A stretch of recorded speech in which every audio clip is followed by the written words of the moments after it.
ये उस समय की बात है जब तथागत गौतम बुद्ध अपने भिक्षुओं के साथ एक जगह रुके थे। वहाँ प्रतिदिन हजारों व्यक्ति अपने प्रश्न लेकर आते और अपने प्रश्नों के उत्तर पाके संतुष्टि प्राप्त करते। वैसे ही एक दिन वहाँ एक युवक आता है जो कि लगभग 20 से 25 साल का होगा। वह तथागत गौतम बुद्ध जी के पास आता है और उनसे प्रश्न करता है, तथागत बुद्ध, मैं जीवन में असफल हो रहा हूँ। मेरे मन में असफलता का कारण निराशा बढ़ गई है। मैं कोई भी चीज़ करता हूँ तो मुझे सफलता मिलती तो है नहीं, लेकिन निराशा मुझ में भर जाती है। ऐसा मैं क्या करूँ बुद्ध कि मैं सफल हो जाऊं। उस युवक की बात सुनकर तथागत गौतम बुद्ध कहते हैं, मैं तुम्हें एक कहानी बताता हूँ। यह कहानी है दो मेंढकों की। एक का नाम था राजू और दूसरे का नाम रवि। ये दोनों जंगल में रहने वाले मेंढक थे। इनमें काफ़ी मित्रता थी। ये इतने घनिष्ठ मित्र थे कि एक दूसरे के लिए अपनी जान निछावर कर सकते थे। ये दोनों समवयस्क होने के कारण दिन भर जंगलों में भाग दौड़ करना, मस्ती करना, यही इनकी दिनचर्या रहती थी। एक दिन राजू कहता है कि मित्र, हमें जंगल की बाहर की दुनिया देखनी चाहिए। मैंने सुना है वहाँ अनेक प्रकार के जीव जंतु अपने जैसे हैं और मानव भी हैं। मुझे मानव को देखने की बड़ी इच्छा हो रही है। इस पे रवि कहता है, ठीक है मित्र, हम दोनों जंगल के बाहर एक दिन जाके आते हैं और जंगल की बाहर की दुनिया देख भी लेते हैं। इस प्रकार रवि और राजू, ये दोनों मेंढक अपने जंगल के बाहर नदी को पार करते हुए एक गांव में जाते हैं। गांव देखते हैं और एक जगह जाकर ठहर जाते हैं। वो जगह एक ग्वाले की होती है। ग्वाला प्रतिदिन अपने गाय का दूध एक बकेट में निकालता था और वो उस दूध को बेचा करता था। वैसे ही उस दिन भी उसने अपने गाय का दूध निकाला और बकेट में भर दिया और किसी काम से बाहर चला गया। यह सब वो राजू और रवि जो मेंढक है वे देख रहे थे। राजू कहता है, रवि, अद्भुत, ये देखो सफ़ेद पानी। ये सफ़ेद पानी देखने में इतना अच्छा लग रहा है। यदि हम उसमें जाके तैर के आए तो मज़ा आ जाएगा। दोनों मित्र सहमति से उस बाल्टी में जाके छलांग मार देते हैं और आधा घंटा, 1 घंटा होने के बावजूद भी उसमें तैर के मज़े लेते हैं। थोड़े समय बाद उनकी तैरने से संतुष्टि हो जाती है और दोनों कहते हैं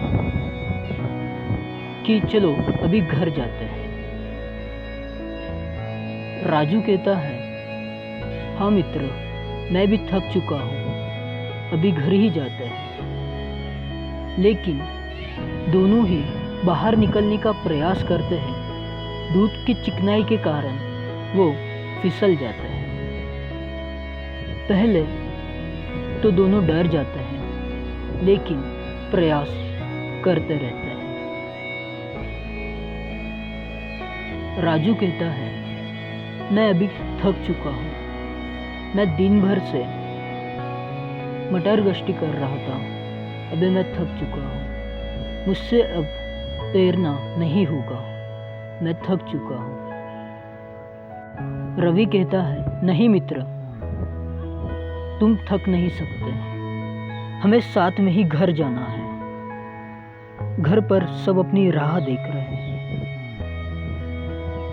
वो सुनकर राजू को थोड़ा जोश आ जाता है। वो अपने होश संभालते हुए तैरना शुरू कर देता है, लेकिन थकने के बावजूद वो प्रयास करते रहता है और कहता है, रवि, तुम मुझे यही छोड़ दो और यदि संभव हो तो तुम मेरी पीठ पर चढ़ के छलांग मार दो। रवि उसका हौसला बढ़ाने के लिए राजू को कहता है, नहीं मित्र, हम दोनों सही सलामत घर जाएंगे। लेकिन राजू थकने के कारण अपने पैर हिलाना बंद कर देता है और देखते ही देखते उस सफ़ेद पानी में डूब जाता है और उसकी मृत्यु हो जाती है। ये सब अपने आंखों के सामने होता हुआ देख रवि बेहद अफसोस करता है और उस अफसोस में ज़ोरों से पैर हिलाने लग जाता है। उन दोनों के 3 से 4 घंटे लगातार पैर हिलाने से दूध में एक कठिनता आ जाती है। कठिनता दूध में जैसे दही बनती है उस प्रकार से आने के कारण रवि को बाहर जाने के लिए एक नया सुझाव मिल जाता है। वह प्रयास और करता है और जैसे ही कठिनता उसके छलांग मारने के लिए परिपूर्ण हो जाती है, वो पूरे जोरों से उस बाल्टी के बाहर जाने के लिए छलांग मारता है और छलांग मारने के बाद वो अपने घर यानी कि जंगल में चला जाता है। इतना कहकर तथागत बुद्ध रुक जाते हैं और उस युवक के पास देखते हैं और कहते हैं, कुछ समझे? युवक कहता है, जी बुद्ध, मित्र अच्छे होने चाहिए, ऐसा मुझे लगता है। बुद्ध कहते हैं, मित्र अच्छे या बुरे नहीं होते, विचार बुरे होते हैं। जैसे यदि थोड़ा और प्रयास उस राजू ने किया होता तो वो राजू मेंढक आज रवि मेंढक के साथ जिंदा होता। असफलता होने के कारण है तुम अपना जो कार्य कर रहे हो उसमें आपको रुकना नहीं है। जब तक कि आप सफलता प्राप्त नहीं कर लेते तब तक रुकना नहीं है। मुश्किलें बहुत सी आती हैं, लेकिन जो आखिर तक प्रयास करता है वही सफल हो जाता है। सफलता का मूल मंत्र है प्रयास करते रहना चाहिए। जो प्रयास करेगा वही सफल होगा। तथागत गौतम बुद्ध की बात वो युवक तो समझ गया। क्या आप समझे?